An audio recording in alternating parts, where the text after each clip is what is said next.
Minister of Justice, the Honorable Delroy Chuck, speaks about achievements under his ministry.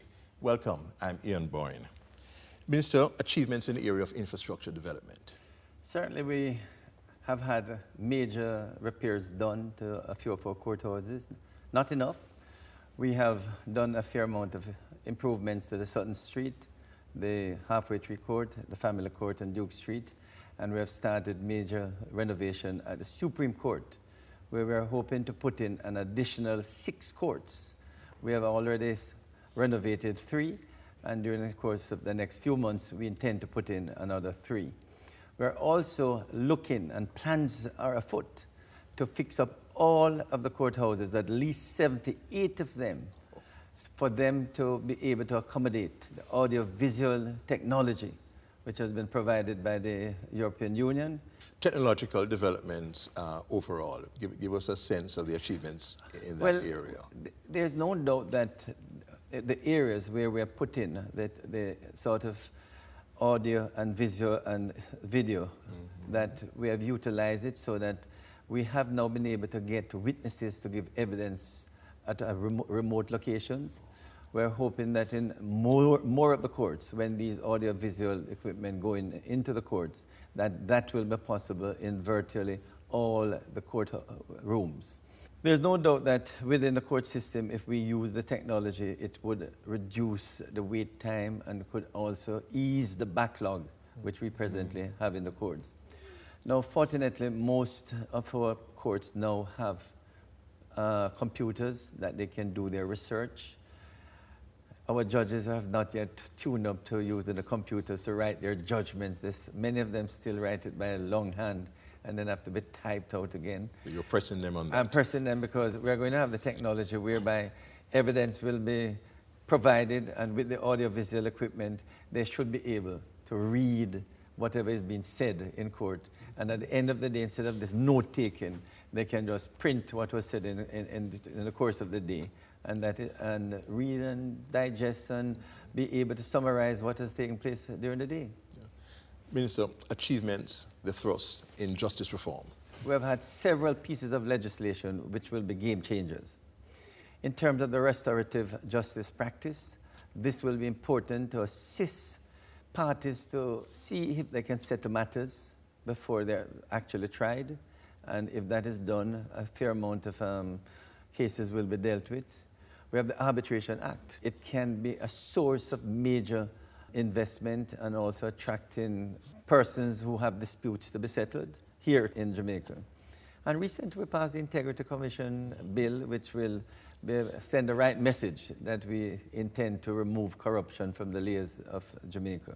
In terms of the sensitization, believe me, I've been around every parish to sensitize justice of the peace, community leaders, and the need to be trained in restorative justice practice and mediation, because if they can become mediators, if they can become restorative justice practitioners, we can reduce the disputes and the conflicts, which oftentimes lead to violence, which oftentimes lead to criminal cases, and also disputes in the civil court. I consider that very important because we want more prevention rather than cases coming to court. And in fact, we have started the 2017 process, and we intend to train an additional 3,000 JPs, 500 mediators per year, and over the next 3 to 4 years, we intend to train 3,000 restorative justice facilitators who will work in the 1,000 schools, in the neighborhoods, in the churches, all over. Because of peace and harmony, resolving disputes, mediating conflicts, these are important justice. You don't have to come to the court to get justice. You should be able to have a GP or a mediator who can settle a matter in the community without you having to come to court to do so. And capacity building, Minister, is there a lot of investment in that area? Major investment coming into the system. I'm hoping that we can put in place restorative justice centers, which we will call justice centers, in the parishes.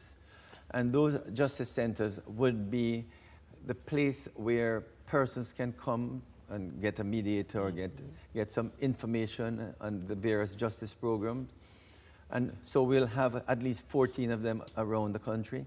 We now have a mobile legal aid clinic, and that is to ensure that all Jamaicans can have access to advice and legal aid services, so that any community, it was launched, and any community now can call the legal aid center and ask for this mobile bus unit, which has 2 lawyers to visit their community and get information, get legal advice. And their problems may not be solved there, but at least they will get some advice on how best to proceed to maybe a private attorney or back into the legal aid office. So these are developments which I think, will ensure that our citizens have greater access to justice and also the dispensing of justice. Plea bargaining. The plea bargaining bill is ready to be presented. A number of comments have been provided. But this, in 2017, is one of the major focus of the ministry. And the reason for this? We feel that if persons who have been charged, and if they know the evidence is strong against them, why fight the system? Admit to the crime, pay your fine, or serve the time. How vigilant, how diligent is this administration about this vexing matter of child sexual abuse, finally?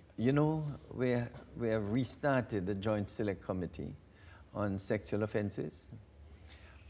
I must tell you, it is a concern to us.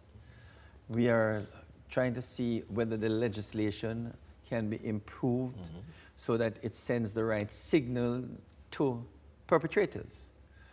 That if you engage in abuse of children and of women in general, that the sentence or the society denounces it emphatically.